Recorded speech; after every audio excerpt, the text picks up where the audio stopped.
They took your name, your land, your language, but not your legacy. Reclaim it at AfricanAncestry.com. I've heard you speak about in the past the power of a plant-based diet, right? Mm-hmm.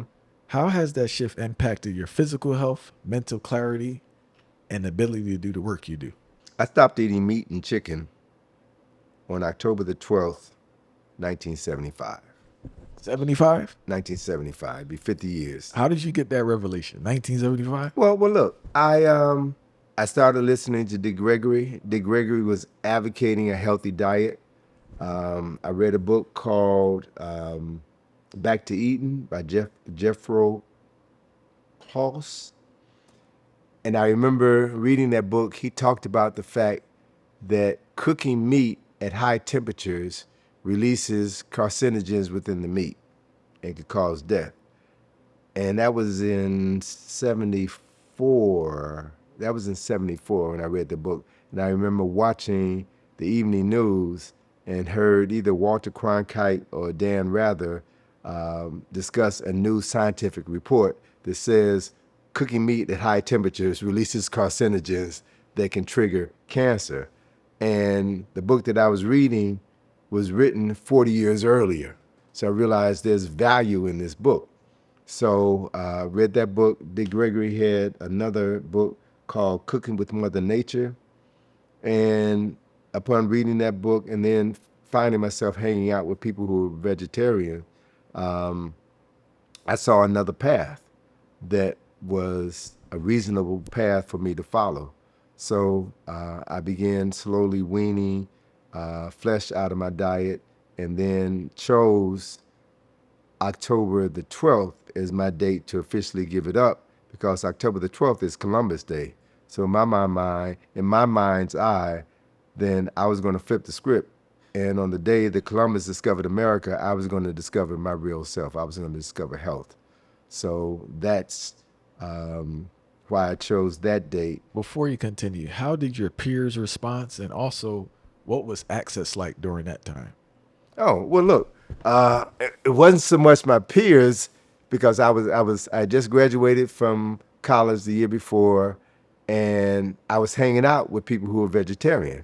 So they were like showing me foods to eat, taking me to places that served vegetarian dishes. I caught the biggest hell at home in Chicago, where I was raised on pork. We ate chicken like damn near every day. So coming back home for Thanksgiving, my cousins, my aunts would tease me, and I'm at home Thanksgiving dinner. Yeah, I'll eat the dressing, I'll eat the sweet potatoes, I'll eat the mashed potatoes, I eat the vegetables, but I'm not eating the chicken, I'm not eating the ham. And I was teased at first, but over the years, I'm the healthiest person in my family. My weight is maintained. I don't have high blood pressure. I don't have all the other issues that family members and friends have. And I have had some health challenges. I've been hospitalized 3 times in my life with a life-threatening illness that came out of nowhere. And in all 3 of those instances, my doctors told me that had I not been so healthy, had I not been a vegetarian, had I not, exercised or what have you, I probably would have died.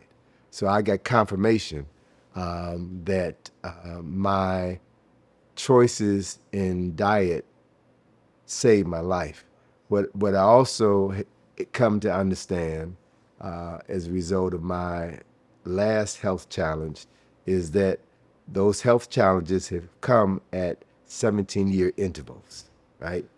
And as I reflected on my life, those health challenges came at pivotal points in my career where I had been moving in a direction that was good and comfortable for me, but I needed to shift, and I did not want to shift. So I got sick. I wound up in the hospital. I'm laying up in the hospital, and my thing is always every problem has a solution. So why am I in the hospital? What did I do that contributed to me being in the hospital? Or what didn't I do? And as I answer those questions, I get the answer, I make the shift, and I'm well. I'm good for another 17 years. I'm in the hospital again. All right. What did I do? I'm accepting responsibility. This is my life. I accept responsibility for my life. Racism doesn't control my life. The white man doesn't control my life. They've got the influence, but they don't control my life. So I have to be aware of the fact that this is my life. I have to be willing to exercise control over my life. And the degree to which I exercise control is the degree to which I'm able to live. So, and again, the confirmation, my last incident was November of 22 when I had a heart attack, right? And had a heart attack, and doctors couldn't figure out why I had a heart attack. They run every test, and there's no indication. I don't have high blood pressure. I don't have all these issues, but I got a problem that they have to resolve. They resolved the problem by putting me on medication. I'm on the medication for 3 months, and my cardiologist tells me, Mr. Browder, the medications that we have you on aren't working. You should consider getting a heart transplant. I'm like, well, that's out the question. But what would my mama say? My mama would ask that doctor,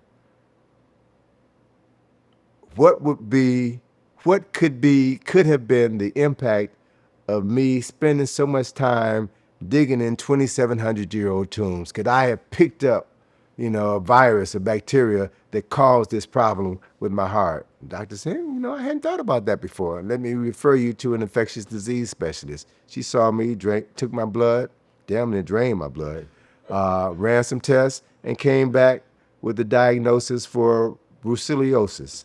I picked up a bacterial infection that runs rampant in Egypt. And that bacteria could be treated with amoxicillin. So I did 60 days of amoxicillin, and the bacteria is gone. I'm still dealing with the lingering effects of that it had. I had myocarditis, inflammation of my left ventricle, which resulted in the so-called heart attack.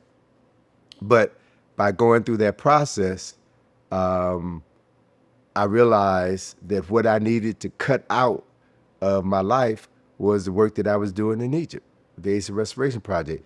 That project had come to an end, and I'm still trying to work it. No, it's time for that project to come to an end. How hard was that to end that project? Oh, please, it was easy as getting out of bed. I realized that my life, I've done what I was supposed to do.